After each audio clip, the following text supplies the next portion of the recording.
Sounds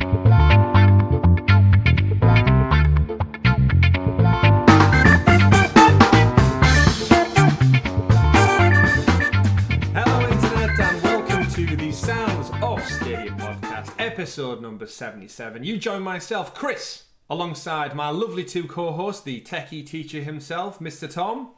Good evening, everyone. I was just about to throw myself off then. We're recording at a bit of a stranger time this week, aren't we, because of things. But yeah, I'm throwing myself off with that already. We are indeed. Oh. And below him, in the same time zone, the man of many pixels, Mr. Richie. Yeah, so we usually record on a Sunday afternoon, but it's Mother's Day tomorrow in the UK. So happy Mother's Day to all the mothers out there. So we're recording Saturday evening instead. This one's for you, moms. This is for all the moms out there who listen to this show. These are all the moms. Mothers, women in their lives, all that kind of stuff. So raise a glass to those wonderful people out there. Or a can. Before we get into the actual show... when did you two realise that Mother's Day in America, the States, is a different day to it is in the UK? I think it was only a few years ago, actually. It's when I started listening to a lot more gaming podcasts and they bring up, it's like, it's not Mother's Day. And you panic. Yeah. And they immediately start going, like, is it Mother's Day? It's like this week. Oh, God, no. I found that out years ago in an airport. And we were returning from our Easter holidays, so it was in like mid-April probably. And I remember going to the airport and one of the newsagents shops in there had just like flowers and cards everywhere saying Mother's Day is on this day. And like any like child of a mother goes into like an immediate panic, like you said, Richie, thinking, oh my God, have I missed it? It's tomorrow or something like that. And the reality is in the UK it was like a whole month prior. So yeah, interesting one for Mother's Day. Don't know why it's different. I guess it's just Hallmark cards make that decision. I don't know. I've got a feeling you're right. Yeah, I'd have to research like the origins of Mother's Day. If you know the answer to that, do drop it in the comments below, because you are here for the Sounds of Stadia podcast, where we round up all the Stadia and gaming news for your listening or viewing pleasure. We've got a great show for you this week on the longest running Stadia podcast this side of Google. I keep going to get my drink off, so now I've got a drink in hand. I'm going to be all over it. Apologies if you hear ice cubes dingling around. Clink, clink. Clink, clink. Cheers. For the longest running Stadia podcast this side of Google Maps. And of course, you join us for another great episode this week. We're going to be talking about Stadia's competition, Shadow PC, falling into darkness as it files for bankruptcy. We're also going to be talking about the Bethesda games officially becoming part of the Xbox family and how that might impact your Stadia gaming futures as the weeks and months tickle over in 2021. I don't know why I said tickle. I meant trickle, but I said tickle. Either way.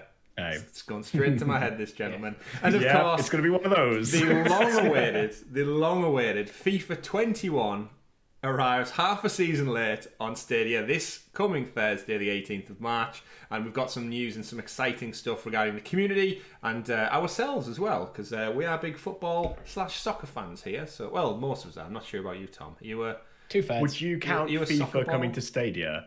Would you count FIFA's Stadia as an 89th minute goal? I mean, at this point, they're almost in extra time, but yeah.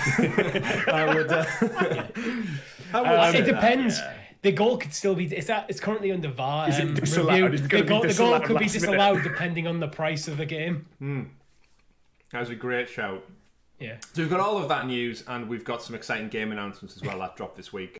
All wrapped up in episode 77 of the Sounds of Stadia podcast. If you are new to the show and you haven't done so already, we would appreciate you clicking that little magical bell down below for all those personalised. But is that what we've got to do? We've got to wave our hands around.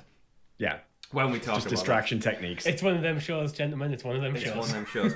I'll let you in on a little secret. Before we get into the housekeeping and stuff. He hasn't even liked the channel on his own account. No, of course I have. I have. On all 50 of my accounts when we were first starting out. Now, excellent. My secret is this isn't my first drink of the afternoon. And I've not told you that till now. That's fine. SideQuest is going to be fun when we're recording that in an hour's time. Of course. Ladies and gents, you're in for a treat this week.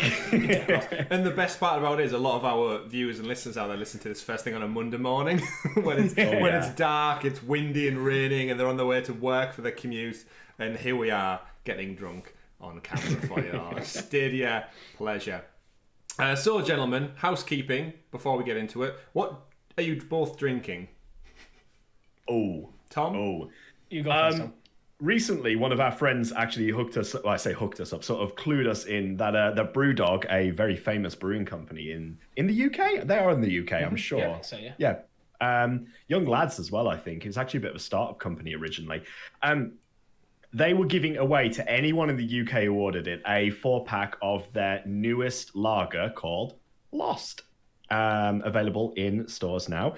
But camera didn't focus because I haven't got it on autofocus. But it's a Planet First lager where it's actually a carbon negative beer, so it's actually useful to the planet in the sense that it doesn't cost energy to make. It's really good. It's actually really nice. For every pint. Trees.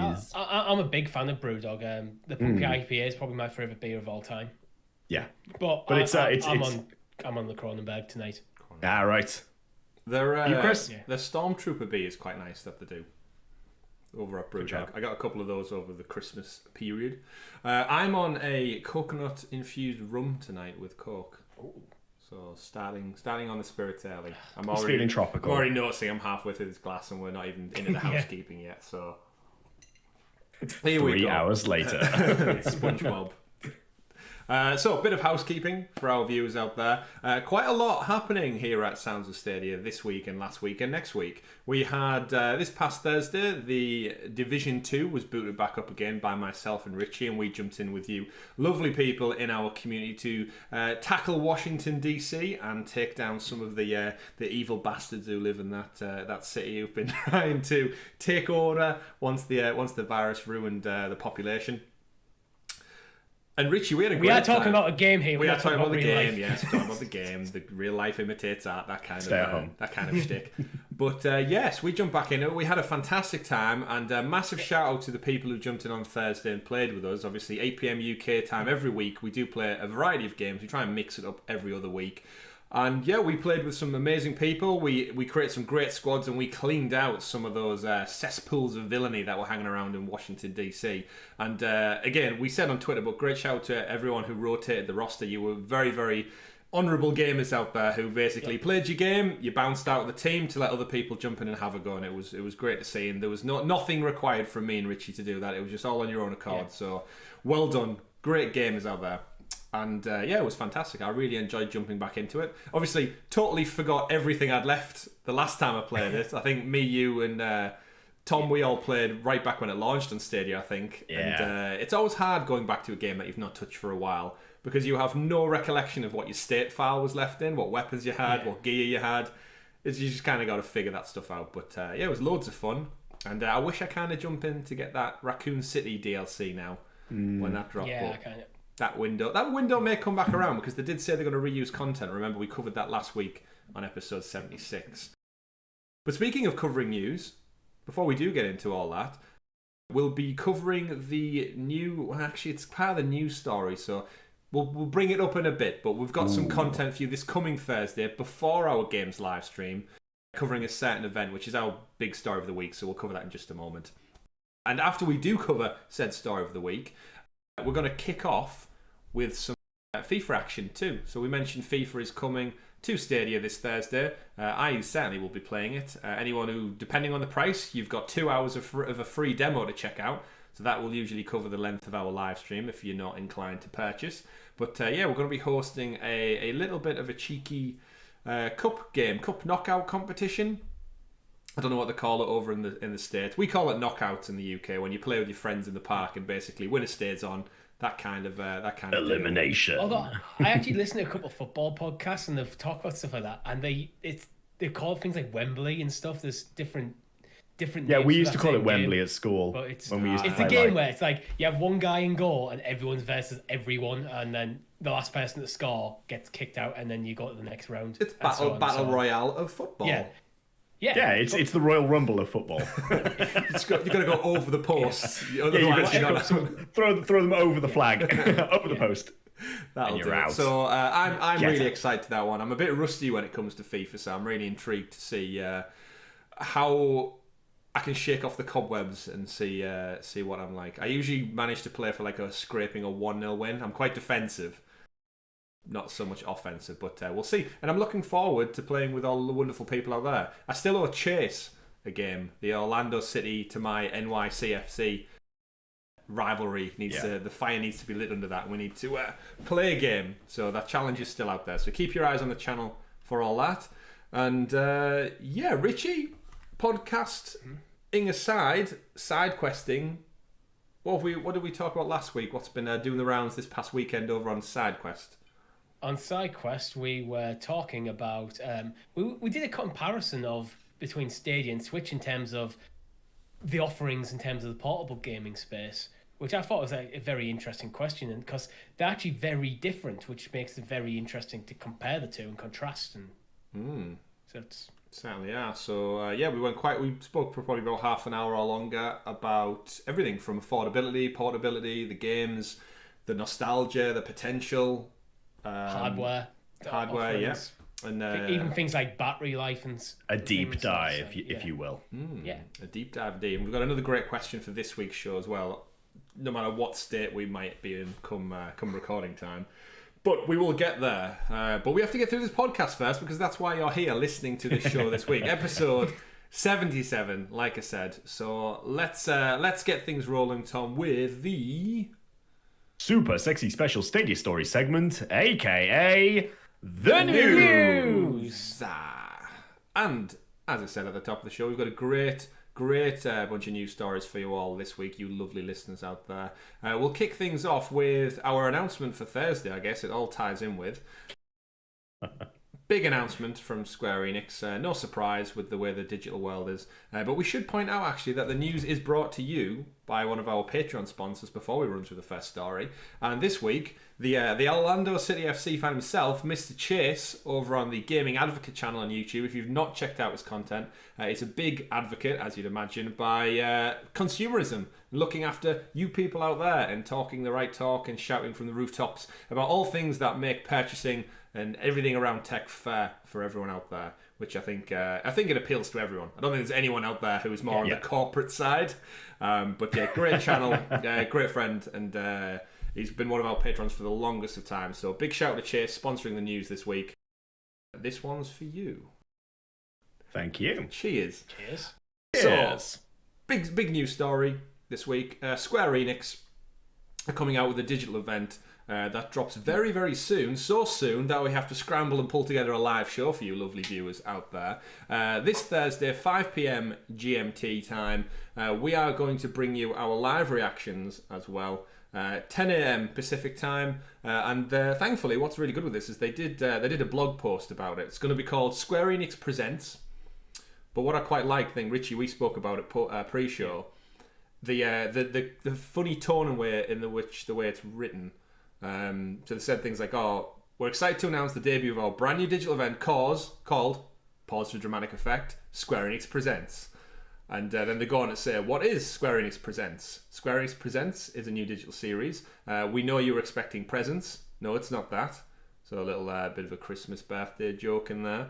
And the best thing for me, what I quite like, is they've clearly laid the ground rules for what it's going to cover, essentially. Yeah. And what's good for us as Stadia fans is at least half of the content pertains to Stadia. So that's fantastic to actually go into one of these digital events knowing that a lot of the content, and hopefully fingers crossed more of the content, is going to link to us. So I'll give us a rundown of the things, gentlemen, and I'd just like to get your thoughts on which one of these excites you the most and if you think there'll be any surprises. So the run of show is the next in the series for Life is Strange. The world premiere, exactly, of the next critically acclaimed entry in the series. Not made by Don't Nod. I think it's going to be Deck 9, who made the last one, who's basically taken over the reins for this IP.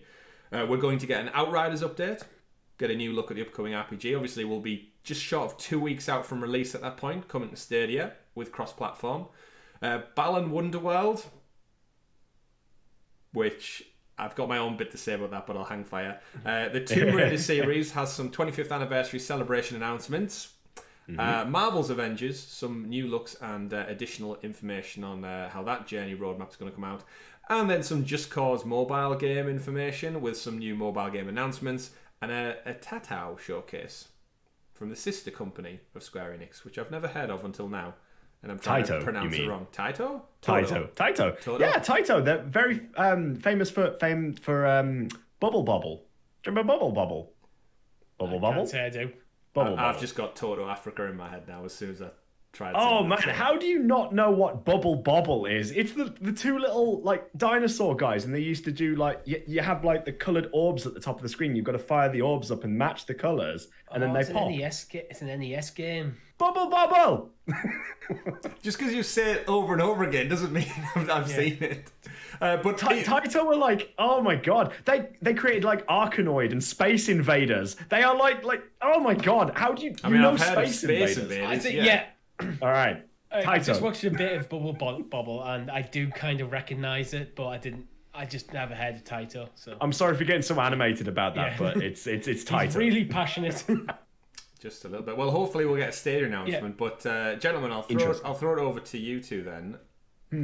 What do we think? Is there any standout things from there that we're going to hear about? Anything that entices you?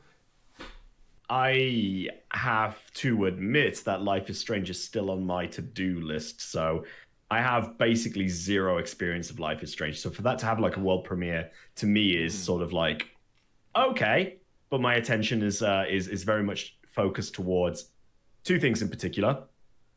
One, I'm hoping for some sort of future roadmap for Avengers. I'd really like to know what content is coming next. If they can get some certain key characters coming to the Avengers down the line. For me personally, that's probably going to be the likes of...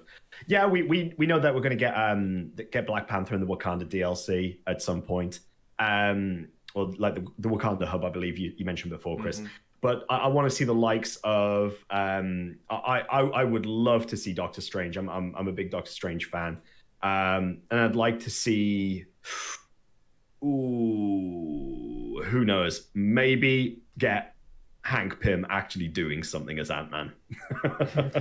Yeah, rather than just being stood in the hub world. Rather than just being stood around in... Yeah. Yeah, I mean, it's an interesting thing for Avengers because the 18th is when the Hawkeye DLC drops as well. So they've got the showcase event. It's the same day that kind of the final pillar of their roadmap is ending.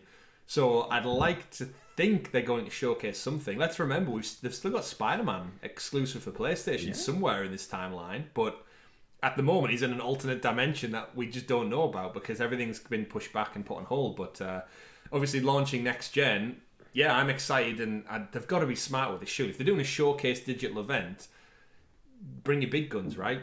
Like shout from the rooftops that we're getting Spider-Man. We've got these extra new characters, and we are thinking about the future. We're not going anywhere. Because that's what this kind of game needs. Is we've seen how well Destiny does it by just showcasing. We're going to continue on to 2021, 2022. This is our plan. This will be the big expansions. Even just by giving them a name, it shows commitment to growing the platform. And I was a little surprised when I saw Avengers on this list that they're covering in the Square Enix Presents, because there is a war table coming. It's like, so I'm not expecting too much in this event from Avengers because of the war table. It's probably more of a summary of what we're getting rather than the actual reveals. But yeah, Tom, going back to Life is Strange, I think that's one that I think you should pick up Life is Strange and Before the Storm, and I think you and your fiance would have a great time just playing them on the couch. I'm fairly certain I actually have them as part of PS Plus. From claiming the games over time and stuff like that. But again, it's just one that just slipped through the net amongst everything else that's going on. Really, it's one of them episodic ones where like an episode can be like 2 to 3 hours. So it's a nice like, okay, I'm going to play this on an evening, one to a Friday. Okay, I really love the Life is Strange. The first one, completed the whole thing, and like you said, Richie, the Before the Storm was great as well. And yeah, it's very much Telltale inspired, so it's similar, kind of more like a cartoon aesthetic art style, but it's more, you've got dialogue options and trees and branching paths that can be totally varied, with then little almost like search the environment for clues and puzzles, like interact from like a very much a static camera point and work your way through. But yeah, it tells a really good touching story with some good interesting twists. And they're brilliant at writing characters. The characters feel like real people with actual depth to them. Yeah, fantastic. Really good. The only problem I think that the franchise has had in the past is as Reggie said, being episodic. It's something that I don't think works for video games at all, and I think the second one suffered because there was delays to it, or like 3-month gaps between anything, and at that point I'm out. I'm not coming back to it that regular. I'm an advocate of the format, but it needs to have a very short life between the first and the final episodes being released. Okay. It needs to be, for me, within a month or two of the first and last being released, because expecting people to... you'd almost want to do it weekly, like a TV show. But when this game's stretched out over a year or more, with Life is Strange 2, I kind of fizzled out during episode 3, because it's been about 3 months since I've played it. Then jumped in, it's like, I don't know what's going on. I'm kind of lost where my character is. I can't remember how I'm playing this character either. We just said that about The Division. You go back to an old game and you forget what you're doing, where you're at, and it's the same with any entertainment medium. Like, you wouldn't do that with a TV show, or you wouldn't sit down and watch a movie and get halfway through and go, I'll check in with this in 3 weeks' time. It's just like all content we consume, like Netflix does so well, because it's just you just keep binging shows, don't you? Look how it's changed television. I don't think it works for video games. Like, I understand it gives the developers more time, so they can essentially get some cash flow in the door episode 1, and then build on 2, 3, 4, 5. And we've seen the Man of Medan and the Dark Pictures anthology try and do this. I really just don't think it works for video games. You need to almost be ready to release all episodes in one go. That's for me, for it to work. Because I do think it's a format that can work quite nicely. Because it's nice to sit down, playing a game and go, okay, in about 3 hours' time, I'm going to be done with this episode. And then I'll take on the next episode tomorrow. Bite-sized amounts. But Life is Strange. Definitely recommended from me, and sounds like you as well, Richie. So interested to see where Deck 9 take that particular IP. The one I wanted to bring attention to was Balan Wonderworld. If you two not say anything about this, it looks like some kind of Rayman inspired 3D platformer, and from the first looks, a lot of people that I pay attention to have watched, it looks terrible. It looks like the jankiest arsed, unpolished game you've ever seen in a long time. The initial trailer had me thinking like, it looks like Rayman kind of adventure, but the first impressions I've seen from other games journalists and stuff around there, it's not. Like, I don't know how this game has been sanctioned by Square Enix, because it's not looking good, especially when it comes out at the end of the month as well. It's not like it's even a year away and this is just early test builds. This is a game that comes out in the next week. But this is the first I've actually heard of it, to be honest. So it's probably the last you'll hear of it as well. Unless it comes to Stadia. It looks like it was built for something like the PS2 as well. It just well, the first look, people have said things like the audio's all over the place. It just doesn't seem like it could do with another like year or two in the oven. Is what I'm gathering from it. But that's probably I'd put even the Just Cause mobile game over the top of this at this point. Which is saying a lot. But the kind of biggest thing that I would like to really, really get from this, being probably of all of those IPs on there, is the Tomb Raider series. Because they have announced, obviously it's the 25th anniversary, they're going to be celebrating. They did have the tease that they're looking to remake and remaster the originals, so Tomb Raiders 1, 2 and 3 from PS1 era, into some kind of modernisation and link it with the reboot series. More information on that would be great. If we get another game in the title, whether it's a Temple of Osiris-esque inspired title, or it's another third-person open-world action adventure with a really good narrative, that's right in my wheelhouse. So any tease on that, I'd be over the moon with, because we'd imagine it'll come to Stadia, right? We've got, 5 Tomb Raider titles on Stadia right now? I think it's a good shout. I think it's a safe bet. Love to see it. Yeah, I think with the Tomb Raider franchise, we're definitely seeing that support on the Stadia platform. I still really, really want to see more support from Square Enix for other titles. Oh God, yeah. Like, I just feel like they've got such a huge library that people are invested in. Like, Tomb Raider's great, but give me my Final Fantasy. Just please. I'll buy Final Fantasy 7, 8, 9 again. I've talked about quite a few shows at the moment. I'm currently playing Bravely Default on Switch. There's a Square title. Yeah. Well, although that's a Nintendo title, so this is the weird thing that Square do. Like, they sometimes partner up with their platforms and just go, make exclusive for them.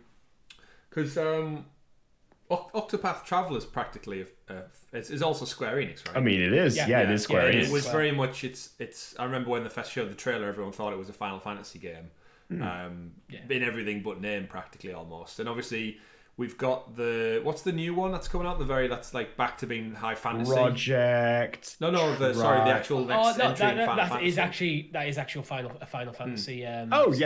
16. Yeah, 16. Because that's very much back to. Is that PlayStation exclusive though? Oh, maybe PlayStation and PC. Yeah. For eternity or just the timed. I don't know. You know, there's so many. Final Fantasy VII remake is PS exclusive, so it's hard for to know. For now, yeah. But there were rumors out there. I'm getting a bit off topic here, but there were rumors out there that there had been leaks, apparently, of 7 remake coming to Xbox as well. But I think it was something like an Australian video game store posted a listing for it, and then it was taken down. Swiftly removed. Swiftly removed. But I'd love to see just anything, and against Square are kind of they're slowly but surely, as I think we said pre-show as well, Richie. They're becoming, I don't want to say more westernized, but their library of games is just it seems to be getting bigger and bigger, and they are very much. I don't want to say they're anywhere near like EA or Ubisoft yet, but they are slowly growing, and they've got studios around the world. And I think if you absolutely say Square up there with EA and Ubisoft. See, I think that's the exclusive deals they do that kind of breaks that a little bit, because a big chunk of their business is like PlayStation solely, whereas the rest of them are just Ubisoft, EA just play ball with everyone and everything. It's just that if you look at the amount of highly critical acclaimed games that Square bring out, though, then some of them are platform exclusive, but I think they definitely produce as many, if not more, than Ubisoft and EA. Well, we'll certainly find out all about that come this Thursday. So remember, 5 p.m. UK time and 10 a.m. Pacific, 6 p.m. for you in Europe. Basically, check out the YouTube channel and we'll have that covered. We'll join you for a lovely watch along, so do stop by and we'll unravel the Square Enix presence together. I guess that's the best way we can approach it. So that's got me interested for later in the week. So not only do I get FIFA on Thursday, I also get a bunch of new exciting titles, hopefully, that are going to come to the platform. So very excited, very much looking forward to that, and it kind of makes me expect in the next coming months, gentlemen, a couple of new digital events. I'm expecting a Ubisoft Forward soon, and a Stadia Connect soon, and more exciting things in the pipeline. What other publishers have got shit in the works? I'm trying to think. Yeah, I imagine lots of them at this stage. We said Ubisoft. EA Play. EA Play, yeah, because we are. They're probably working on things, but I don't know if they'll do a showcase. Who knows? Maybe with Stadia BlizzCon recently. Maybe Stadia will. It's been. I'd like to know how long it's been since we had a Connect. Was it? I can't actually remember now. It's that long ago. Yeah. It's all better. Let us know. It depends whether you count the good stuff event as a Connect, because I would put it in the same category. We'll see. Yeah. We'll see. However, we do have some exciting Stadia news that was dropped this week on the Stadia blogs. We got announcements of some new games coming to the platform. 2 games that hadn't been rated, so I think it caught everybody off guard. But we have, first up, we've got Blue Fire, which I'll be able to show on the screen as soon as I get rid of that clip.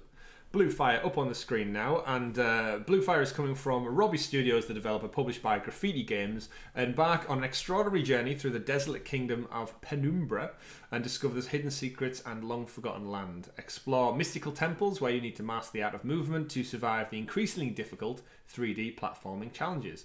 During your adventure, you'll slash your way through daunting adversaries, encounter survivors, and take on strange quests to collect valuable items.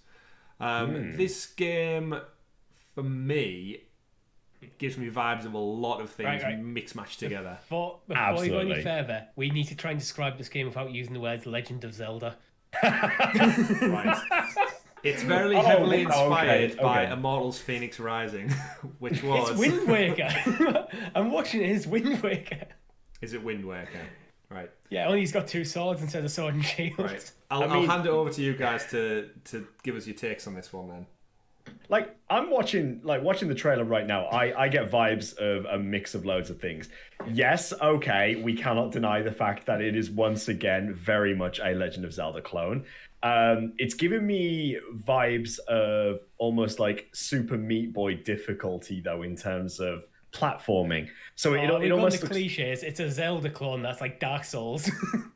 I mean, it can't be avoided. We've said it week after week before that. Once you've got like a staple game that creates its own genre, it's almost unavoidable, isn't it? Really, because other games just try to be that. But it even makes me think when I look at it, Little Nightmares as well. It looks at the character, looks like it's straight out of Little Nightmares. There's times when you see like a shot of the main character from behind that if he wasn't called grey, if you called him green, you could convince people this was literally Link you're looking at. With the hood up. Yeah. So just picking out a few things. So it does say, you're right, Tom, it's got hardcore platforming. Yeah. You are lost in the void, whatever that means. The void. Find void entrances throughout the world. So it sounds like there's some kind of like portal shit going on, jumping through portals. Slash your way through great adversaries. A haunting world. Travel through the perished world of Penumbra. Encounter peculiar survivors, collectibles, and upgrades. Does this have an element of roguelike stuff as well? Or when you die, do you get to keep your stuff? I think it's just going to be a single-player adventure, so I don't think it has any roguelite elements. It looks like it's a single-player story akin to Legend of Zelda. You know what? I'm in for this. I think it looks awesome. Yeah, I'm can't remember where was this leaked or rated at some point before, because I feel like I've glanced at this and it, like I said, it's got such a distinct art style. But I'm trying to think if I got my wires crossed with another game that looks like it possibly. But Wind Waker. You've seen trailers for Wind Waker. I mean, possibly, yeah. It's not as colourful as Wind Waker, but I mean, this game came out on the 4th of February 2021 on Steam and other platforms as well. So it's had a few months to brew elsewhere. The one thing I sort of feel when I see a game like this is when it's trying so hard to be its own entity within a I won't say an oversaturated market, but it's very much trying to take ideas from different things. I worry for indie studios in particular that they're going to try to put too much into a game, and it ends up falling short in a lot of categories. And the way it falls short typically is usually in either the length of the game or with the actual depth of the character. It's like the character development themselves, and it always feels like the world is sort of lackluster in a way. But it seems to be getting, decent reviews once again. 9 out of 10 on Steam, 8 out of 10 by IGN. Metacritic is currently sitting at 72%. So maybe it's going to be all right. Price-wise as well, $20. So the interesting thing looking at the Metacritic is the reviewers are scoring it as a 72 and the user scores a 7.2. So both reviewers and users seem to be pretty much in agreement on this game. That's normal. A rarity, That's why I found it interesting. Unless it's a You've got a couple game. of people rating it as like zeros, which no game's a zero. Let's be fair. I don't know if you've seen that Bannon's Wonderworld that's coming out. I'm joking, I haven't played it. But that's one of the exciting titles.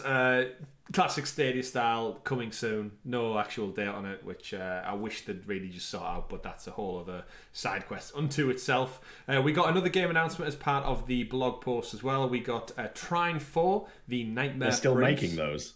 The Trine games are apparently the Trine games from Modus Games as well. Trine 4 is one of those IPs that, again, how they've made it to number 4, yet if I think in my mind, I can't picture the previous entries in the series at all. Were they behind an Xbox exclusive or something that I've just not got around to? Or definitely got some of them on Steam. I've got 1 and 2 on Steam. I know I've definitely played 1 and 2. I'm pretty sure I played... By any chance? I'm pretty sure I played 1 on the Xbox 360, I want to say. But so to get released in October 2019, right? So I'm getting Monster Boy vibes from it, but in a 2.5D 3D scope kind of looking thing. So to give everyone a bit of concept for it, the Trine series returns to the magic of 2.5D with Trine 4: The Nightmare Prince. The 3 heroes of the best-selling adventure series are back, sent on a quest to retrieve the troubled young Prince Celius. Amadeus the Wizard, Pontius the Knight, and Zoya the Thief maybe, are joined together once again on a thrilling quest through fantastical fairy tale landscapes teeming with danger.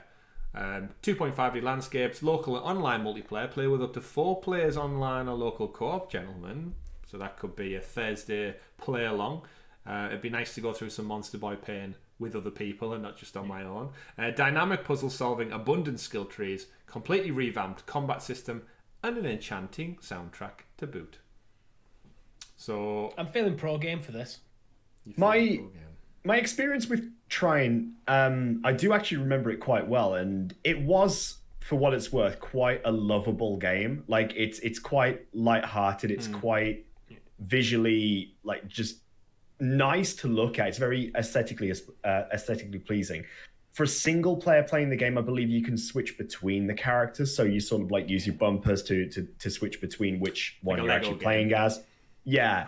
And it's very much sort of like a platformer puzzle game in a way. So, the wizard can conjure up objects like cubes and spheres and stuff that you can stack to get through a level. The rogue or the thief has a sort of crossbow grappling hook, and the knight has a shield and a sword to attack enemies and deflect things. But it's I assume it's mostly the same for the fourth one, but it's good to see that the game is obviously still continuing, the same characters and so on as well. But yeah, it's nice. I think it's nice that we're getting on Stadia. Nice, and nice. Maybe we'll check that one out. Available coming soon once again. Right there. So I'm trying to think of a segue to the next game, but that's the best I can. Something else that's coming soon. I think something else that's coming soon. Big game, little game, depending on how we look at the news surrounding this title. Terraria has been confirmed over on their latest blog as coming this Thursday, which I'm sorry to say, but I'll be playing FIFA. It's coming out this Thursday on Stadia. So after all of the hoo-ha, we've reported it. We reported it coming. We reported it not coming. Then we reported it coming again. Well, guess what, ladies and gentlemen? It is here this week, this Thursday. It's official. It's official. For now, it's official. For now, something could happen between. Something could happen between now and Thursday. The guy drops his keys on the floor and decides to remove the game. He starts watching The Hobbit and gets pissed off again. something links it back. Yeah, we'll never find out. We'll never know. But it's been resolved. The game's coming. Let us know in the comments below if you will be buying this or not. I think we've discussed it on previous podcasts. But Tom, you're still going to buy it. SideQuest on it. Yeah, it's a yes for me. Yes for Tom. Richie? No for me. And it's also a no from me. But more so, I don't know if I was probably going to buy it in the first place, but now I'm definitely not. So my no is largely because I already have it on Steam. Mine's because I'm a bit of stubborn bastard like him. I have it on Steam. I've played an hour of it and haven't touched it in years. There's no real reason for me to drop more money on it. If I want to play it, I can. I mean, I played it on the Vita doing the SideQuest thing, so if I want to, I'll go play it on the PlayStation Vita. The long forgotten portable system. When we're comparing a Switch and Stadia, it's not dead. It's not dead. It's certainly not dead. So that's one of the other games coming. Whether you're excited for that or not, look out for that one this Thursday. In and amongst all the Square Enix action and all the FIFA hoo-ha. Final game of the week that was announced as part of the blog is Supercross, or Monster Energy Supercross. Don't forget their official sponsor. Supercross 4, the official video game, also dropped this week. It had its rollout Thursday, 11th of March. It arrived on Stadia, and it dropped for $59.99. So full price game marked up here alongside some sales. And a reminder to claim your pro games. I think without even throwing it over to you, gentlemen, we know this probably isn't in any of our wheelhouses, but it's great to see another sequel, because we had Monster Cross 3 came out this time last year, correct? Yeah, it's great to see the continued support. That's it. It's so games developers aren't putting one game then running away from the platform. They continue to put the games out there. That's nice to see. 100%. And we know there is a lot of massive petrol heads in the Stadia community as well, who play everything from Grid to Formula 1 to probably the Monster Cross to the... I actually played the Monster Jam Steel Titans that we got for Pro this week. I checked out Avicii, I checked out that, and I did some more Pac-Man as well. But I do remember having a motocross game for PC when I was a child. I used the joystick to play it. That's how long ago it was. That's weird. I don't know why. I think I had Crazy Aeroplane or Crazy Plane, I think, which had the joystick. Yeah. And then whatever game I got, I guess if it was compatible with the joystick as a child, I just thought, this is fun. Let's use this. Yeah, I had one for Microsoft Flight Simulator. I think the original. With the actual like throttle. No, it didn't have like a throttle, but it was just a joystick with a few buttons. But joystick with a few buttons. Yeah. So another game coming this week. Go check it out. Or coming out, sorry, last week, just passed. Go check it out. Lots of exciting content. If you are a petrol head or not, there's loads of stuff. A bit for everyone. I think coming soon to Stadia. A talking point I kind of wanted to cover back to the Terraria story, gents, is it interesting of note that Terraria doesn't feature on any of these blog posts promoting games coming? It drops this Thursday and it's nowhere in sight. I think they tweeted about it, right? That was it. They did, yeah. It was a tweet and it wasn't even linked in the blog. It's just literally a tweet with a picture. Do you think this is some... We can do it too on social media. I think with how messy it's been, we don't know how long in advance they actually prepare these blogs or anything. So with how messy the whole Terraria coming to Stadia, is it coming, is it not, has been, they're probably just... Their social media managers, whoever write the blogs, probably just want to get it. Okay, we need to get the information out there. Let's just tweet about it. The blog's already written. We've finally got a confirmation date. That's it. The blog might be written before they got the confirmation date. It does make you wonder whether it was in there or not. There's something to say about it. Yeah, but let's just be real just for a second. Like, there's been so much going on in social media anyway about what's been happening with Terraria, and Demilogic confirmed the fact that it was coming to Stadia and then it wasn't coming. Then we get the official Terraria update saying, yes, it's coming to Stadia. Like, at this point, it's almost like beating a dead horse. We know it's coming to Stadia. Might as well just throw out a tweet just to say, yeah, okay. I mean, you already know. For me, it's a line in the blog post. It's like a line at the bottom of the blog post. Here's your date, done. But I don't know. I wouldn't read too much into it, to be honest, because... It's so easy to read to like the politics of that sort of stuff. Are they not putting in the blog post because they're a bit bitter about the situation? But I'm trying to think. I doubt it's anything that well thought out, to be honest. Yeah, I'm trying to think of like what headline. How could journalists spin this to a negative story? Something like Terraria's forced back onto Stadia by contractual obligation or something. There's definitely something in there.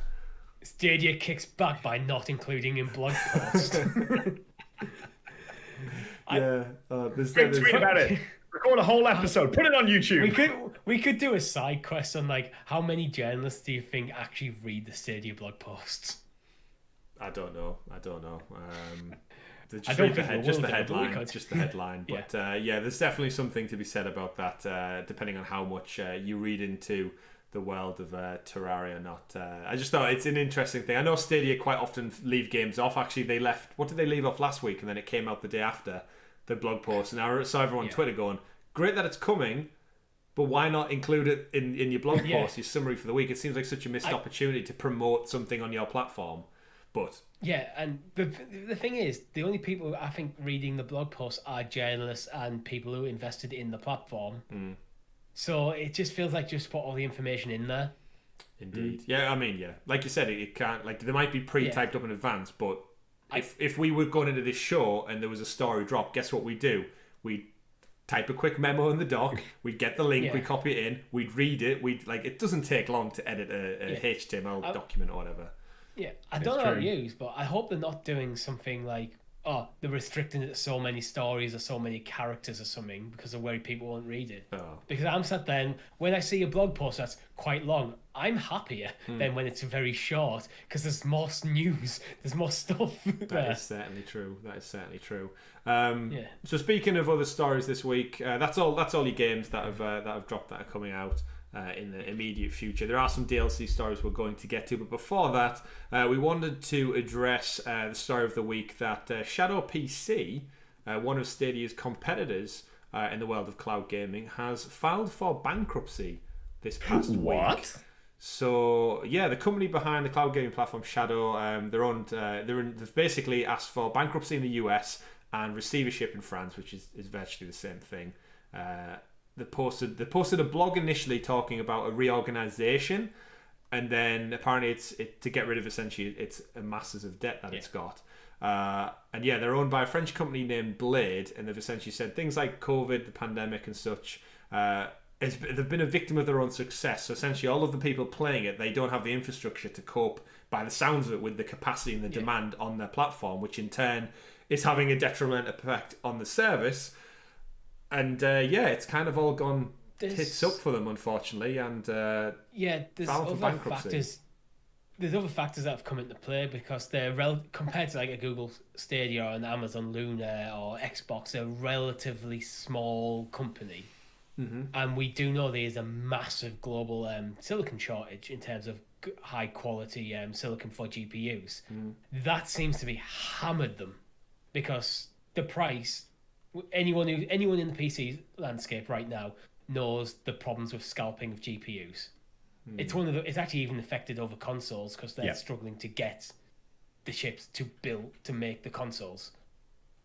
And unfortunately, Shadow are one of the smaller players in the gaming industry.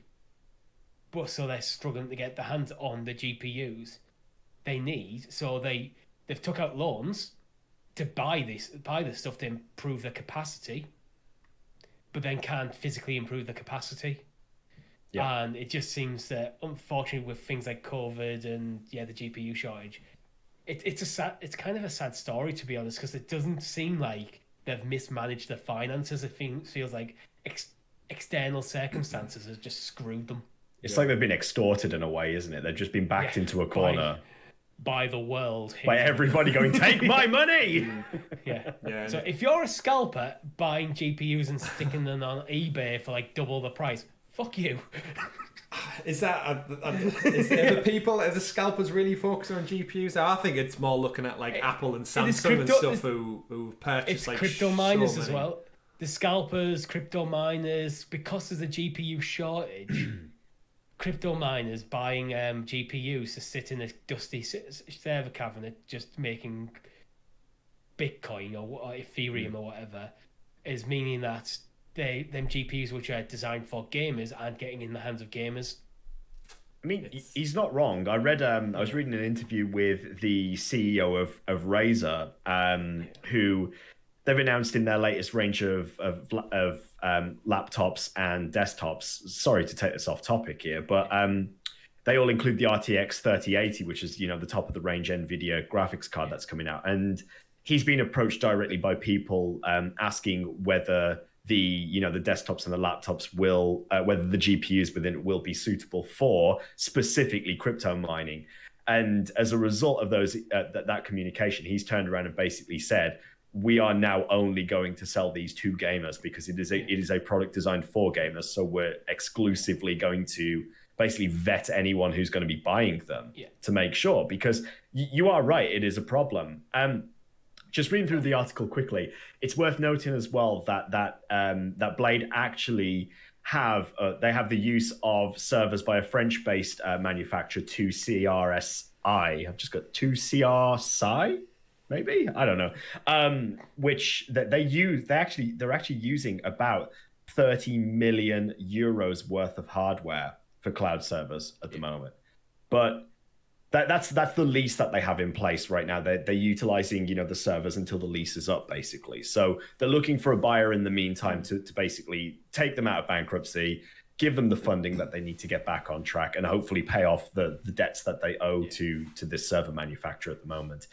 That being said, you're absolutely right. Once again, there's an issue there that Blade and Shadow is one of the smaller competitors within the cloud ecosystem compared to the likes of Xbox. You've got to imagine just like their asset counts when they go to acquire all like this new tech from these providers. Are you going to strike a deal with? I mean, just look at the world right now, trying to scramble over a certain vaccination. That like it's again, every country has its own different rules and roadmaps and how much money they can lump behind certain things. And the reality is the smaller fish always tend to suffer, unfortunately. And it's a problem caused by their own success, I guess. For those who aren't aware of what Shadow is, what we've mentioned as well, it's a bit different from all the other platforms out there. It doesn't focus necessarily just on games. It essentially gives you an entire PC in the cloud. Yeah, it's a virtual PC. So you can do things like Photoshop and any other program Microsoft Word that you want to run, you can essentially do it from this virtual PC. So if you have games on Steam, Epic, GOG, Origin, it doesn't matter because you're running them through that platform. Yeah. I think big part of the unexpected growth for them is probably being with everyone, loads of people and lots of industries working from home. A lot of them are looking at the virtualization technology to be able to, like, let's say if you're a graphic designer, you need a decent PC. What's better for your boss to buy you another awesome PC to stick in your house or pay a subscription to something like Shadow for the short term? Yeah. And it does wrap up the article as well over on Gizmodo, saying essentially, however, things like Nvidia and Google have advantages by providing their own capital and equipment to keep their servers running, and that is the crux of the whole thing. If they own their own kit, they keep it going. And Nvidia especially, they won't be paying any premium on the GPUs for GeForce Now. Yeah, 100%. They do like to have a little dig at Stadia though in here still. They have to do that, don't they? It does say somewhere in here, like one of the bottom paragraphs, it says, but on the gaming side of things, Shadow doesn't suffer from one of the major pitfalls cloud gaming. And it says, to play a game on Stadia, you have to purchase it from the store or pay $10 a month for Pro and hope it's free. Like, I hate that. I so hate that because it's like, oh my god, you have to buy a game you want to play. Shock horror. I know. I've only bought every game I've ever owned on PlayStation. Never mind the fact that it already says, like, previously to that, literally within that same paragraph, it says, Shadow, you can play the games that you buy on Steam, GOG, Origin, etc. Guess what? You're still fucking buying them. Yeah. But I mean, the closest we've got to the holy grail of the Netflix for games service is maybe like Amazon Luna's channel system or Ubisoft Plus.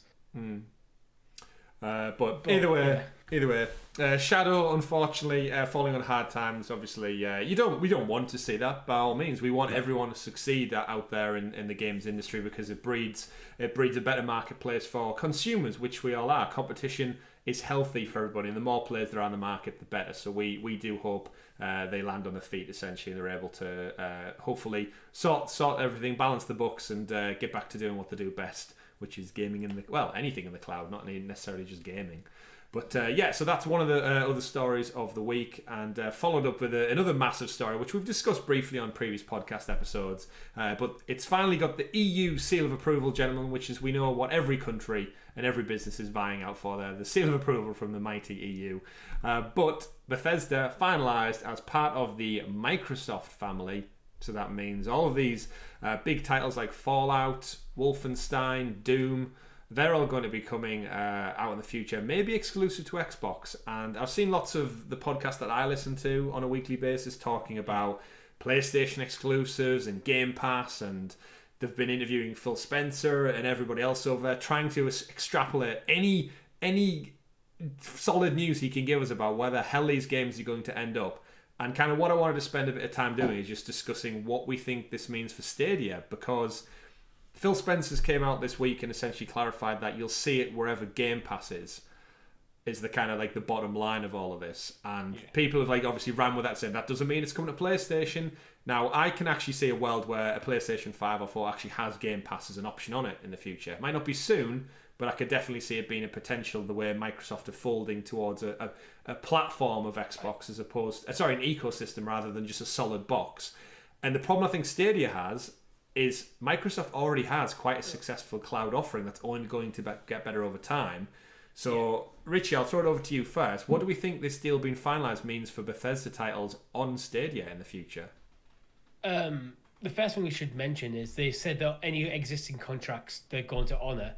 So it's possible things like Elder Scrolls 6 won't be platform exclusive because that's already been announced. Mm-hmm. I imagine maybe Sony have already got things in the works for that. The problem with Stadia being a relatively new player is that Stadia might be excluded from that conversation. Sony's might have had a long-standing interest in the Elder Scrolls franchise, probably dating back to Oblivion. Mm. So I would be surprised if Elder Scrolls 6 doesn't come to PlayStation. I wouldn't be surprised if it doesn't come to Stadia though. Yep.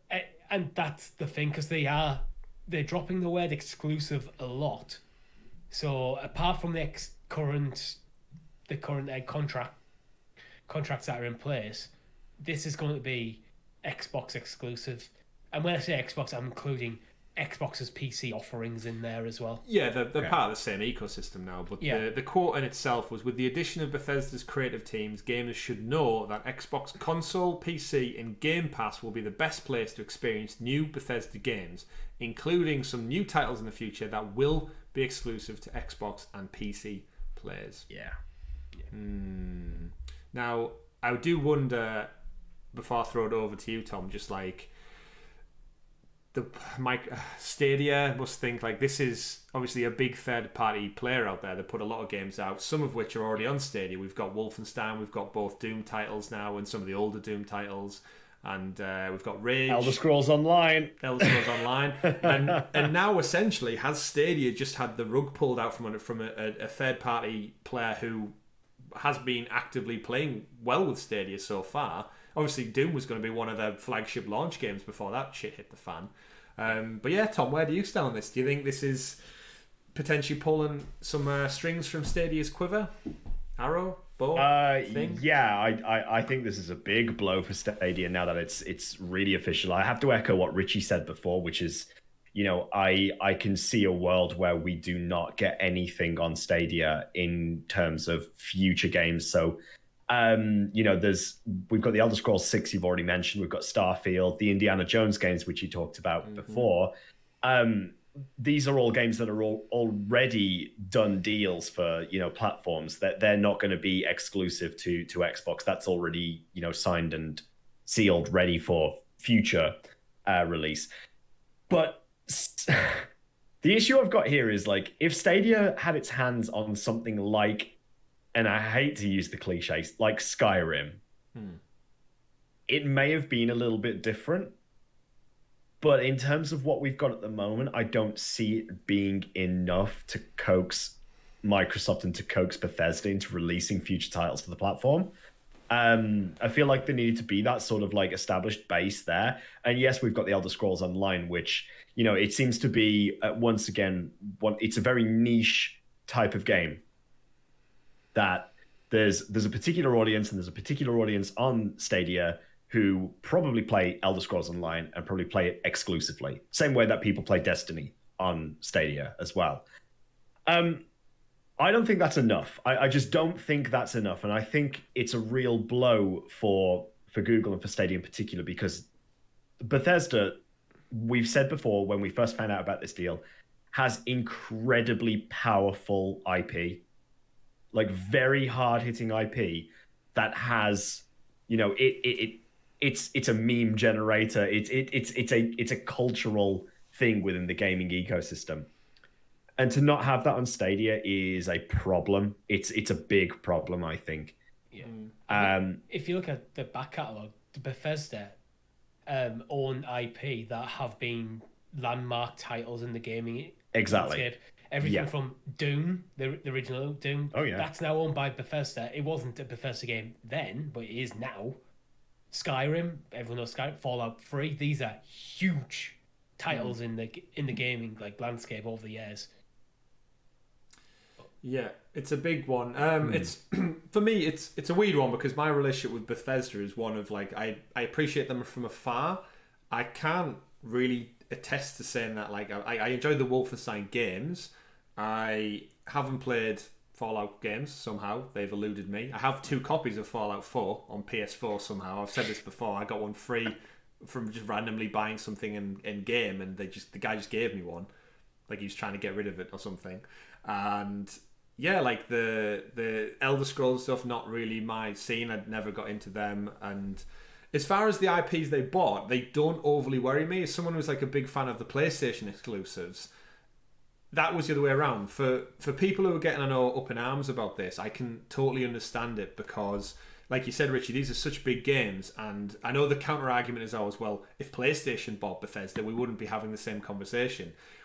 The difference... I think we would. Yeah, I think we would as well. But I think it's weird how people view them, the two different, the blue and the green teams. For me, the problem with these IPs is they have a lengthy history everywhere else because this is a third party. Fallout you can play everywhere.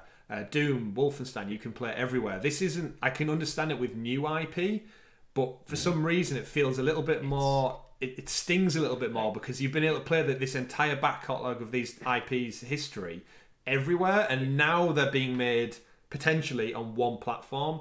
And I know we shouldn't really mourn that much because you can play anything in the cloud now, as we all know. Well, but there's a little bit of sourness about it, I think, just because they have been everywhere and now they're not going to be potentially. Okay. Yeah, well, I think that's it. Bethesda were one of the big third-party publishers. They're now a first-party publisher for Microsoft. That's a big shift in the gaming landscape. Yeah. There's no denying that. It's a lot of vacant spots now left on like PlayStation's catalogue, like PC potentially if they're keeping it like away from Steam and GOG and stuff. The silver lining I see here is that we haven't really officially had confirmation yet as to where Elder Scrolls 6 is going to land. And I think that's going to be the one that is going to be a huge focus for most people because of the success of Skyrim, the success of Oblivion, and just the, just as it is as a flagstone really for Bethesda, but also for gaming fantasy lovers in the gaming world. And I'm really, really digging deep here to speculate on this. If Stadia has access to the Elder Scrolls 6, there is a potential there that we may see future IP, depending on what happens. Microsoft may down the line, they may be stating what they want to state now in terms of exclusivity. They may decide against that later on down the line, because guess what? It is, as you said before, it's first party. They now call the shots. If a game is doing so well, they may decide to push it a year down the line, 2 years down the line. So there's still a silver lining in there. It doesn't mean that it's guaranteed to be exclusive. Yeah, but it seems like that's what they want initially. I'm very skeptical on Elder Scrolls 6 coming to Stadia because it was announced before Stadia. I think that's a big thing because where Sony will probably have, I'd imagine Sony have had a deal in place with Bethesda before the official announcement. Future Elder Scrolls games. At E3 2018, I think it was. Yeah. So they will have probably known about the game and going, yes, that's coming to the PS5.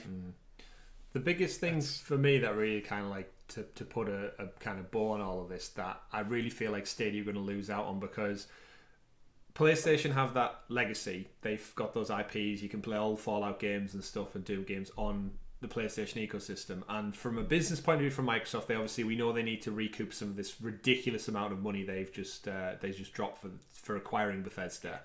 And from a business point of view, we've said before, they're going to funnel all these titles into Game Pass, which makes Game Pass, by hands down, the best thing for a gamer on the market right now. $10 a month bags. Yeah, that already was, and it's just going to get better. Obviously, how that will benefit them long term, the money, the finances, who knows what that's going to look like. For me, Microsoft could potentially put these titles out. The next Fallout game could easily still drop on PlayStation. The next Skyrim, Elder Scrolls game could easily drop as well. And Microsoft can do this great thing where they go, if you want to play it in the best place to play, day one, we've got Game Pass. $10 a month, you can play this instead. However, if you are in the PlayStation ecosystem, $70, there's the game, enjoy it on your PlayStation. They still get almost the full whack of the $70, and they get the Game Pass benefits. I think where Stadia loses out is Microsoft have xCloud, so there is literally no reason they put it on Stadia, make $70, or just get it on Game Pass or xCloud for $70 or $10 a month. I honestly don't think Stadia has any kind of leg to stand on to tease Microsoft into thinking this is a good deal for you, Microsoft. Phil, our CEO is called Phil as well. That's something we've got in common, right? Give us the games, please. I honestly, it's such a shame, and I honestly feel like the cloud market, obviously GeForce Now will be like, oh, you can still play it through us potentially. Stadia and Luna, I think, are gonna get shafted in this one. I mean, they're even friendly with Nintendo, Will-o'-the-Wisps and stuff, and Cuphead. I don't think they're that friendly with another cloud competitor. Google and Microsoft don't get along on other platforms, let alone gaming. So, especially in the second half of the Xbox One generation, Microsoft seemed to change their strategy. They started buying up new studios. Bethesda's obviously the biggest one by far of all. Of all of them. But yeah, they started playing well with others as well. So one of the issues for me is if you had any hope I would have had for something like Skyrim coming to Stadia is now gone. Because I can't see why Microsoft would sanction that. Yeah. It doesn't make Where Bethesda, before this deal, might have been open to it. Yeah, I agree. But I can't see where's the benefit to Microsoft apart from selling things. But Skyrim's already on Game Pass now. Yep. I think that has already happened. Correct me if I'm wrong in the they comments all below. dropped this week, didn't there? There was 15 Bethesda games all dropped this Friday, I think it was. That deal goes through, they immediately dropped. They knew what they were doing. They had the lineup ready to go. Yep. Yeah. Magic. So there's no benefit to Microsoft putting it on Stadia. And this is the thing, it's no longer about is it beneficial to Bethesda, is it beneficial to Microsoft? Yeah. That's the change. And let's put all the cards on the table. $10 a month, £10 a month. Game Pass with xCloud included. Yeah. Stadia Pro. That's the balancing act that Stadia's uphill fight it now has to face. And if you were not into game, or you were into gaming, but you were looking to buy into this platform, Game Pass is doing wonders to get their hooks into people at such a low entry point, with the legacy, with the Team Green behind it, and they're clearly ready to splash the cash. Which, we need. It's a fight. Put up, get them gloves up. Let's do something. I'm waiting for Microsoft to bring back Design Labs so I can buy myself an Xbox Series X controller for things like xCloud. Well. Because that is becoming a increasingly better and better proposition for me. There we go then. Ooh, and the price of one controller, it's a similar idea as Stadia. For the price of a controller, I get this entire ecosystem. Yeah. Mm-hmm. Subscriptions all over the place. As a funny side note to that, did you guys see Roblox was put on the stock market, I think, this week, and it was valued at 5 times the amount of this Bethesda deal? That's insane. Who knew? I've never even played it. I don't even really know what it's like Minecraft, Roblox right? stonks. Is it Get like your stonks Minecraft? in now, boys. You're a teacher, Tom. You're around young people a lot. Is it as big as it seems yeah. to be? The kids, particularly the younger kids, they love it. It's like the new. It's weird. It's like the new drugs reference.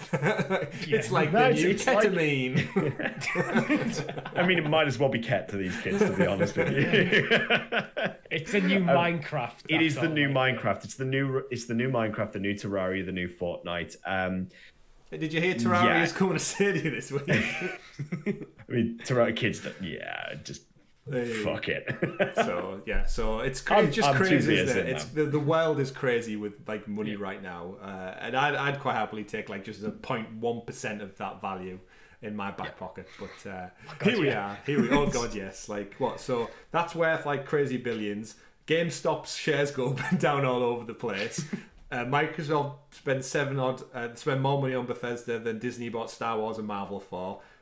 Yeah, Sony buy Insomniac for like 1/10 of the price, and the price of a pasty in a McDonald's goes up for us poor bastards. But here we are, reporting on the news. Let's get into the next story, gentlemen, as we wrap up this week's show. We've got a couple of DLC rollouts happening, actually some have happened, we should point out.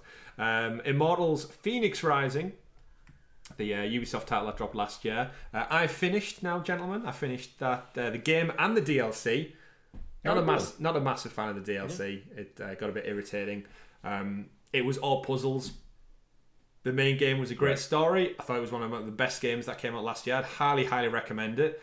The first DLC was taking all the puzzles from the game, and that's all it was. It was like, here's some puzzles. You finish puzzles. And then the character you speak to, you go back to them and go, finish the puzzles, and they go, great, there's 2 more, go do them for me. You do them, come back, and they go, that's fantastic. Now here's a big puzzle for you to go complete. And it was just that times 4, and that was the DLC. And they weren't easy puzzles. Some of them were quite difficult as well. I may have cheated and looked on YouTube. So it was more of challenge puzzles. Yeah, but challenge DLC. Yeah, like don't get me wrong, it was a full. The DLC took me like 10+ hours. I got my money's worth out of it. It took me ages, possibly down to the difficulty of some of the puzzles. However, I just wanted more story out of it. Like I enjoyed the game for its story. And but in a weird twist of events, the second DLC pack drops March 25th, so just over a week away. And this one has nothing to do with the main campaign. It's a new protagonist. It's in the Eastern Realm, so it's actually called Myths of the Eastern Realm. And essentially you can embark on an all-new adventure in the Myths of the Eastern Realm. It's the second of 3 planned series as well. New open world, new characters, new story, inspired by Chinese mythology and centered on a new hero named Ku. So, first DLC is puzzles. Second DLC is a totally different place and mythology. It's a different game. And I've heard rumours that the third DLC is going to be a top-down mini-game kind of scenario, which, if you've played the first DLC, there is actually a couple of puzzles you do where the camera perspective shifts to top-down. Yes. And again, it's quite interesting as a little mini-puzzle. But yeah, I've heard rumours the third DLC is going to be like the whole thing is from top-down. So they're mixing it up over at Ubisoft, and I kind of like it, but I also don't at the same time. I wonder if 1 and 3 were things that were potentially cut from the initial release. That they couldn't find the nice, like, the designs and puzzles, couldn't figure out how to work it into the game as is. So let's just bring out as puzzle DLC. Number 2 seems odd. Like, this sounds like just a sequel almost. Yeah, like, this is the teaser for, if you like this, we'll do a full-blown sequel. We'll be releasing Immortals Coup Rising. Yeah. But, the game's great, by the way, gents. I'd highly recommend it. If you've got that Ubisoft scratch for open-world quests, you enjoy the Breath of the Wild, puzzle-esque type things. I had a great time with it. I really, really enjoyed it. Fantastic. It was a nice one. Not going to jump into WatchDogs just yet, though. Yeah. I feel like I'm a bit fatigued on open world Ubisoft games. After finishing Valhalla and Immortals back to back, I'm giving it a bit of a break. Yeah, that's why I couldn't get into Immortals. I just needed to move on to a different style of game for a bit. Moving on. Speaking of moving on, and WatchDogs, funnily enough, at the same time, WatchDogs 2's multiplayer dropped this week. The online multiplayer component of the game, which was promised a while back and then got delayed. It then got delayed again this month. However, not for Stadia. It did get delayed for Luna and PC Mind, which just goes to show you that the architecture of Luna is more akin to PC than it is. Stadia's Linux, right? Yeah. Yes. Yeah. So interesting. But yeah, the online component dropped where essentially you can jump in with multiple different people and just tear shit up in London with your friends. Take on missions, take on heists. Very similar to GTA Online, actually. But it's got the addition of obviously drones and spider robots and tracking bombs and AI cars and all that kind of futuristic stuff. But it's something that interests me. I've seen a couple of people in the community interested in it, but as someone who doesn't have the energy to jump into another massive open world game right now, I think I'll let this one sit for a while. And obviously you two haven't played this yet. No. Not even in my library at the moment. I toyed with the idea of getting it, but I ultimately decided I had better things to spend my money on.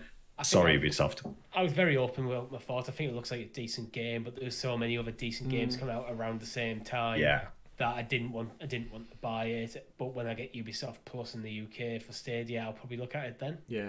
There's two things about this game which are really weird for me. Is like, you'd think with it being in London, all three of us would be more interested. With it being almost in our backyard, and yet I feel like it hasn't had the allure. I don't know whether it's because it's like a post-Brexit London, and I'm kind of like, I've had enough of that kind of talk. I don't want to live in that world. But then the second part does go back to how different would our conversation be right now if we were talking about Watch Dogs Legion launching at the end of this month. If they hadn't brought it out with Valhalla and Immortals and every other game last Christmas, and they just said now we were like, breaking news story, what Ubisoft Connect happened, Ubisoft Forward happened this week. And I'm always going to do that. And guess what? 25th of March, Watch Dogs Legion comes out with online multiplayer, all this across all platforms, Ubisoft Plus maybe available. Timing is everything. I argue the game would do better on all platforms by delaying it till now. Yeah. Because it's one of them, we said at the time, this is weird, they're getting in their own way with this. Yeah. Take note, devs and publishers. Timing. Actually, speaking of timing, we'd be expecting Far Cry about a month from today, give or take, as well. I think because that got pushed back. Forward is on the horizon. Maybe. We should have Riders Republic by now. Yeah. No, yeah, we should. Yeah, that was February, wasn't it? Yeah. Damn. Skull and Bones as well. No, Richie, no. Last year. No, we're never getting that. Prince of Persia was out Prince of Persia. March as well, wasn't it? Like 25th of March or something. Yeah. Rainbow Six Quarantine. Like some things. There's stuff for it. There's enough stuff for forward to cover there. Yeah, there certainly is there. Well, maybe we'll hear news about that soon. A couple of final stories then for everybody out there. We mentioned it at the top of the show, but FIFA is coming out this coming week, Thursday the 18th. And interestingly enough, the Stadia team are throwing down the gauntlet over on the blog post. They put out a separate one. Alex, Nate, and Karen from the Stadia team, the community managers team. Actually, I'm trying to think. One of them's a PR manager, one's marketing lead, and one of them's product manager. Those guys are throwing down the gauntlet as football soccer fans, and they're letting people basically play them in a kind of one-on-one competition match on March 18th between 10 a.m. and 12 p.m. Pacific time. Essentially, you need to add those guys on as a Stadia friend, and you can either, I suppose, defeat them, or it depends how good they are. I don't really know. Defeat them. But yeah, I've put my name in the hat. I've added them all on as a friend list. Again, don't know how rusty I am on FIFA, but I'll take them on.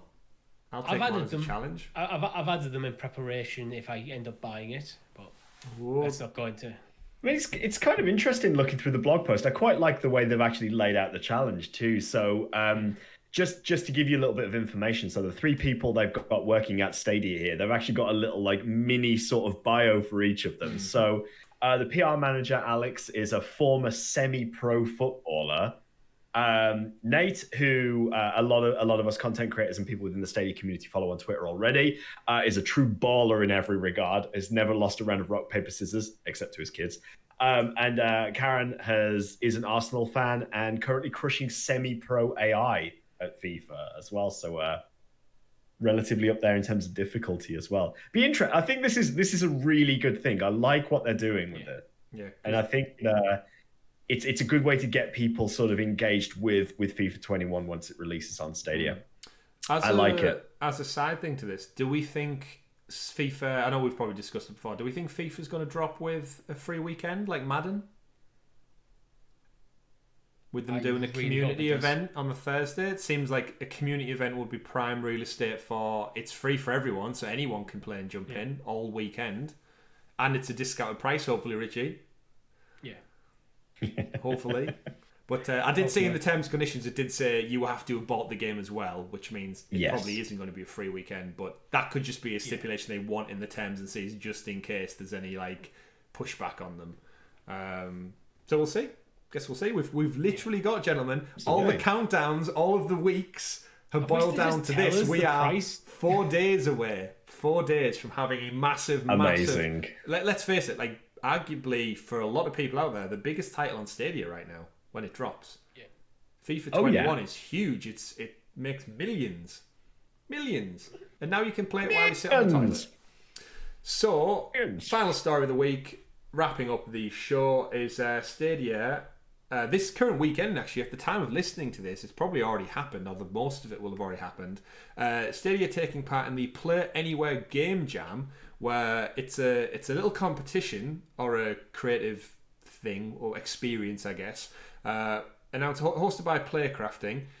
40 Unity developers from around the US work together in 10 teams to craft an engaging couch co-op or competitive game geared towards local multiplayer for Stadia. And the winner essentially will enter the Stadia Makers program and develop the game entitled fully for Stadia. If you don't win, you can still take ownership of the things that you've pulled together across the event and take it away and retain rights and ownership, which is fantastic for smaller teams. And this sounds crazy. They've got some, again, smaller teams I've never heard of, unfortunately. Petrichor, Team Geofront, Team Warner, Team Hillstock, Walking Oni Games, Angry Array, Gumboot, I like that one, Mismatch Games, and the Dayjammers, all from across the United States, various states as well, all graduates, different levels of expertise and experience, all coming together just to make a game over a couple of days, guys. And eventually the goal, I guess, is we'll be playing this in a year, 2 years' time as probably a pro game, albeit, but that's not the point. That's crazy, right? That this is a thing. It's a cool idea. Yeah. It's basically a competition where, okay, the winner, whoever has the best game or the best game in potential, gets your game financed. I mean, I've seen some really good games come out of game jams before, particularly with I'm trying to remember which one it was. There was one that used to be hosted by Mojang, creators of Minecraft. Yeah, quite a while ago. Yeah. Not Minecraft itself, but there was a game that I follow quite religiously by a little duo who go by the name of Vlambeer, called Nuclear Throne. They just created it for a game jam, and now it's a game on Steam that literally, it sold lots of copies. And it's just a great way, I think, for game devs just to get an opportunity just to mess around and come up with an original idea in a limited time frame and just go, do you know what? Here it is. This is what I've done. Like it or lump it. And for the most part, we love it. So, yeah. Really interesting. It's a good way. I know even some big developers do game jams occasionally just as part of their routine thing, maybe every couple of months. And I think it's a good way for developers to show off a bit of creativity. I wonder, obviously they're using Unity. I'm actually just impressed that they could pull together something so quick, like over the course of just a few days. Like get the car. I'm sure they might have like assets they're allowed to use, or they don't surely just start from literally scratch, right? They must give them something. You'd be surprised. Because you'd need your design team to come up with a design for an asset, and that alone could take a while, right? So they'll have the concept of, so say it's like, what was it, games geared towards local multiplayer. So they'll have that as a concept going in, so they can start brainstorming prior to the actual jam itself. Yeah, true. It would be interesting to see like a documentary of this, almost like after the fact, of like, kind of like Robot Wars used to do, where you used to go behind the scenes and see like how they would fix the robots, how they would repair them, how they would tweak them, what their plan of attack was and stuff. And it would be great to kind of be a fly on the wall and see these guys throw around ideas and come up with solutions for how they can utilize Stadia. And then obviously in a year or so's time when the game comes out, you'd have that like great backstory to how it succeeded. But great little event, very, very interesting. And I look forward to see what fruits of their labour come out of it. But that brings us, gentlemen, to the end of another Sounds of Stadia podcast. My drink's empty. I don't know about yours. My drink's empty too. I mean, I'm halfway through my second at this point, so... everybody out there listening, probably on your second coffee of the day already. We hope you've enjoyed the show. It's been a really good one. Lots of plentiful stories in there. And, of course, we'll be back later in the week with our live reaction to the Square Enix Presents event. We'll also have a FIFA mini cup tournament following on from that. So if you are a FIFA soccer football fan, join us in the chat, 8 p.m. GMT time on Thursday, where we'll meet you on the field and hopefully win. We'll see. We'll see how good we all are. I'm sure there's going to be someone out there who's an absolute expert that just rips the shit out of us. Thrash. Absolutely. I'm going to park the bus, Jose Mourinho style, in the goal. But I'm looking forward to that one. I can't wait. Like I said, I finished Immortals, so I'm looking forward to just playing some sports games. Like regardless of what, unless the price is ridiculous, I think I'm a shoo-in for buying FIFA. And after that, we've got SideQuest, Richie. What's on the agenda for this week's topical discussion? So we're talking about Sega and its relationship with Stadia. Its relationship with Stadia. Interesting. Because obviously, I guess with Bethesda not playing ball anymore, we've got to look elsewhere. But yeah, that's a great talking point. And remember, you can get the SideQuest show up to 5 days early over on patreon.com/Sounds of Stadia.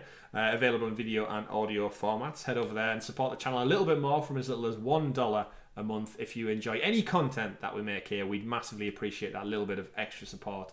It really does go a long way to us bringing you better content in the future.